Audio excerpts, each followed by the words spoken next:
Bonjour à tous et bienvenue pour une nouvelle vidéo sur ma chaîne. Donc je vous retrouve aujourd'hui pour la quatrième et dernière vidéo des séries vidéo news du mois de juillet avec deux titres que je n'ai pas su où placer dans mes trois précédentes vidéos. Donc tout d'abord on va parler Global Manga avec le tome 1 de Stray Dog de Vanra publié chez les éditions Glénat. Puis ensuite, je vais vous parler de l'artbook de Black Butler de Yana Toboso publié chez l'édition Kana. Je commence donc en vous parlant du premier tome de Stray Dog de Vanra publié chez les éditions Glénat dans leur collection Seinen. Donc il s'agit d'un global manga ou manfra, ou plus simplement manga français qui est terminé en 2 tomes. Il est du genre suspense fantastique et pour l'instant nous n'avons toujours pas de date à l'heure actuelle pour la sortie du tome 2. Vanra est une auteure qui parlera peut-être à quelques-uns d'entre vous. C'est une auteure française qui n'avait été pour l'instant jamais publiée en France, ce qui peut paraître un très gros paradoxe. Alors pourquoi je dis que l'auteur est connu alors qu'on n'en est qu'à sa première œuvre reliée et publiée chez un éditeur français? Et bien tout simplement parce que jusque là le travail de Vanra n'était disponible que sur des sites américains, donc je vous mettrai quelque part par là le nom des 2 sites américains sur lesquels elle pouvait publier ses différentes œuvres, parce qu'il faut savoir que Stray Dog n'est pas sa seule œuvre, et elle a eu apparemment pas mal de succès. Donc moi je connais Vanra tout simplement grâce à la chaîne de Virginie. Je vous mettrai encore une fois le lien de sa chaîne dans la barre d'infos pour celles et ceux qui ne connaîtraient pas ce que fait Virginie. Et elle avait eu l'occasion de se procurer des goodies, tout ça, de Vanra, ainsi qu'il me semble certains mangas de Vanra, lors de Japan Expo, il me semble, je ne sais plus, bref, lors d'une convention manga. Et elle avait montré un petit peu ce que ça donnait niveau dessin et je trouvais ça vraiment super joli. Donc je vous montre la première de couverture pour vous donner une petite idée du dessin. Alors je suis désolée, vous allez sûrement avoir un super reflet à cause de la fenêtre, mais j'espère que vous verrez bien tout de même le travail qu'il y a sur la couverture. Et quand j'ai vu que Vanra allait être enfin publié chez un éditeur français, j'ai même pas réfléchi, je me suis précipitée sur le tome dès que je l'ai vu en librairie. Donc il faut par contre savoir que ce tome, vous le voyez, il est tout de même assez épais, mais il est un tout petit peu cher puisqu'il est vendu au prix de 9,15 €, ce qui est tout de même, voilà, je dois bien avouer, un prix assez cher, mais côté édition, Glénat a fait du bon boulot avec ce titre. Donc vous vous demandez peut-être de quoi nous parle Stray Dog. Donc je vais être un petit peu flou en vous parlant de l'histoire, mais c'est un petit peu compliqué en fait de vous en parler, parce que pour moi-même, je dois bien avouer qu'il faudrait sûrement que je relise ce tome 1 quand le tome 2 sortira, parce que je ne suis pas sûre d'avoir bien tout compris. Donc l'histoire prend place dans le monde de Ishtar, qui est un monde futuriste, qui mélange un petit peu en fait du futurisme, un mélange de lumières et ténèbres, un univers gothique en fait si on veut, avec une bonne touche de steampunk. Donc bref, voilà, quand vous voyez la couverture, vous comprenez que c'est un mélange de pas mal de styles. Et dans ce monde se côtoient humains et démons. Donc les démons, ils ont plusieurs noms, on les appelle les Karat.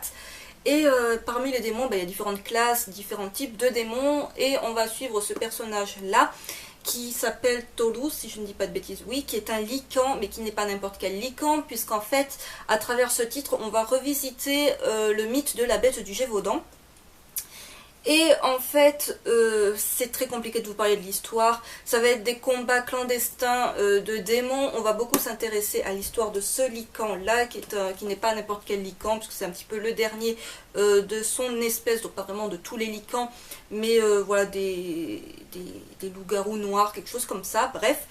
Et ce personnage a une histoire très particulière. On va se concentrer sur lui, sur les personnages qui gravitent autour de lui, qu'ils soient humains ou démons, mais il y a beaucoup plus d'humains que de démons. Donc c'est un premier tome que j'ai beaucoup apprécié, qui est assez complexe et quand même...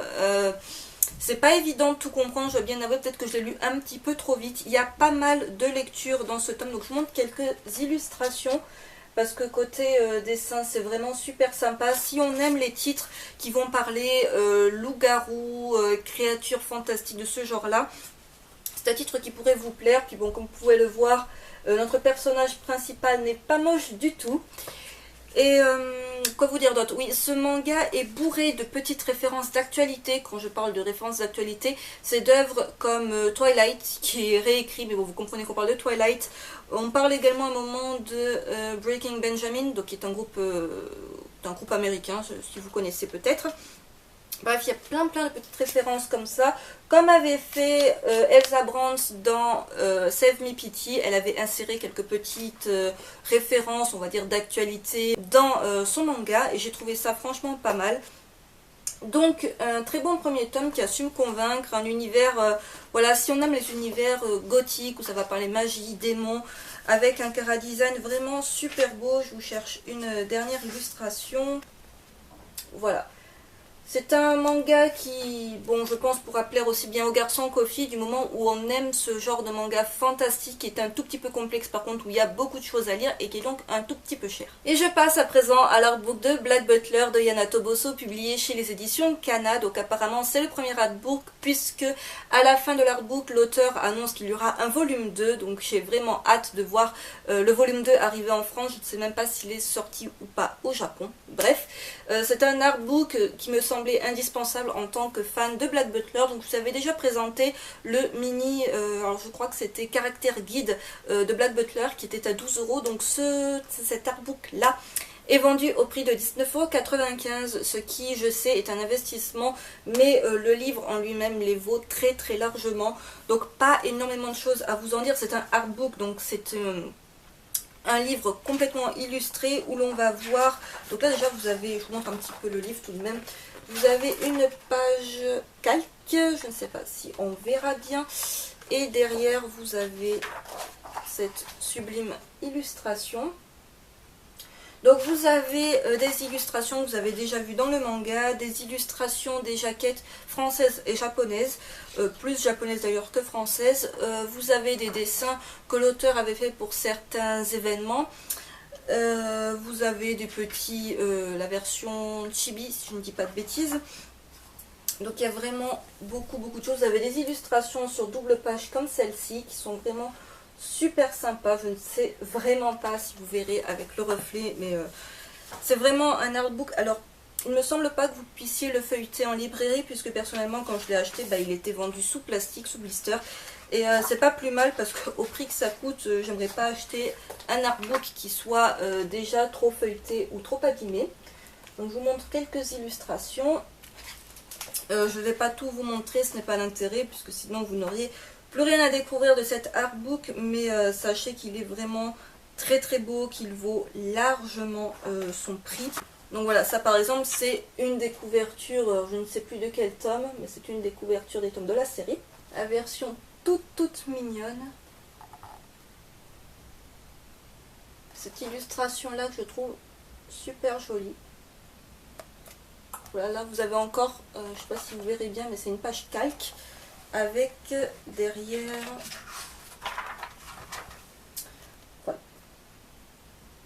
Il y a d'autres choses que Black Butler. Donc là par exemple on a, alors je ne sais pas si on dit, je crois que c'est Zombie Loan ou Zombie Loan, je dirais Zombie Loan.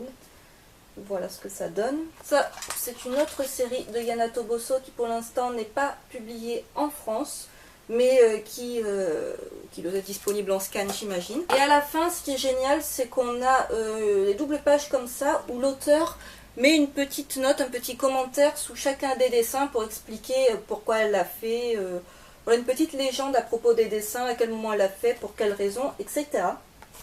Donc voilà, un très bel artbook, un très bel objet livre que je recommande à tous fan de Black Butler. C'est un petit peu le truc essentiel dans votre mangatech si vous êtes fan du chara-design de Yana Toboso. Après, c'est totalement indispensable si vous ne connaissez pas la série, mais si vous avez l'occasion de le feuilleter ou que ce soit, je vous conseille au moins d'y jeter un petit coup d'œil. Ainsi s'achève cette dernière vidéo news du mois de juillet. J'espère qu'elle vous aura plu. N'hésitez pas à me dire en commentaire ce que vous en avez pensé. Si vous avez commencé Stray Dog ou si vous avez acheté l'artbook de Black Butler, ce que vous en avez pensé. Si vous comptez le faire ou pas, je vous dis à très vite pour une prochaine vidéo. Bye!